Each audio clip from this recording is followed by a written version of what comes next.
Hello hi friends, welcome to my channel. Friends, ఈరోజు మన recipe వచ్చేసి చాలా healthy and tasty mushroom fry అయితే చేసి చూపెడుతున్నాను. సో ముందుగా మనం వచ్చేసి ఒక కడాయి అయితే తీసుకోవాలి ఫ్రెండ్స్. కడాయి హీట్ అయ్యాక మనం 2 టీ స్పూన్స్ ఆఫ్ ఆయిల్ అయితే వేసుకోవాలి.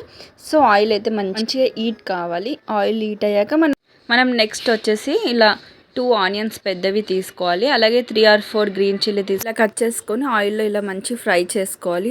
ఆనియన్స్ అనేది సాఫ్ట్ అయ్యే వరకు ఫ్రై చేసుకున్న తర్వాత టీ స్పూన్ పసుపు, అలాగే 1 టీ స్పూన్ కొరియండర్ పౌడర్ అంటే ధనియా పౌడర్ వేసుకోవాలి. అలాగే 1 teaspoon ginger garlic paste వేసుకొని 1 టీ స్పూన్ సాల్ట్ వేసుకొని ఇలా మంచి మిక్స్ చేసుకోవాలి ఫ్రెండ్స్, వీడియోలో చూపిస్తున్న విధంగా.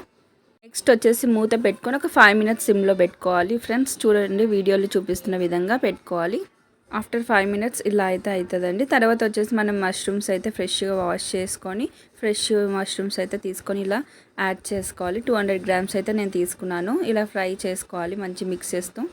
సో నెక్స్ట్ వచ్చేసి ఒక 5 minutes మనం సిమ్లో పెట్టుకోవాలండి. అప్పుడు మంచిగా కుక్ అవుతుంది మష్రూమ్స్ అనేది. సో ఇలా చూడండి, మనం వీడియోలో చూపిస్తున్న విధంగా కనిపిస్తుంది. అండ్ నెక్స్ట్ వచ్చేసి red chilli powder 1 teaspoon తీసుకోవాలి. అలాగే 1 teaspoon Eastern garam masala అయితే తీసుకున్నాను ఫ్రెండ్స్.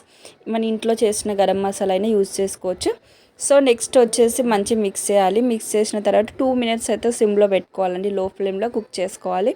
అండ్ లో ఫ్లేమ్లో కుక్ చేసుకున్న తర్వాత ఇలా ఫైనల్ కోటింగ్ కోసం వచ్చేసి నేను కొత్తిమీర అండ్ కర్రీ లీవ్స్ అయితే వాడానండి. సో కొత్తిమీర కర్రీ లీవ్స్ అయితే చాలా టేస్టీగా ఉంటుంది వేయడం వల్ల. దాని ఫ్లేవర్ అనేది మంచిగా ఉంటుందండి. సో మనం పుదీనా కూడా వేసుకోవచ్చు. సో ఓకే అండి, మన మష్రూమ్ ఫ్రై అయితే రెడీ అయిపోయింది. ఇంకెందుకండి లేట్, మీరు కూడా ఇంట్లో ట్రై చేయండి. మష్రూమ్స్ తెచ్చేసి ఇంకా ఫ్రై చేయండి ఫ్రెండ్స్, చాలా ఎమ్మీగా ఉంటుంది నిజంగా చెప్పాలంటే. సో నా వీడియో ఎట్లుందో లైక్ చేయండి, కామెంట్ చేయండి. అలాగే మీరు ఇంట్లో రెసిపీ ట్రై చేసి నాకు కామెంట్ సెక్షన్లో అయితే కామెంట్ చేయండి. Please like, share, subscribe my channel. ఓకేనా ఫ్రెండ్స్? చూడండి, నేను వేడి అన్నంలో ఎంత బాగా కలుపుకొని తింటున్నాను. నాకు ఆకలి వేసేస్తుంది. బై బై, టేక్ కేర్, నమస్తే.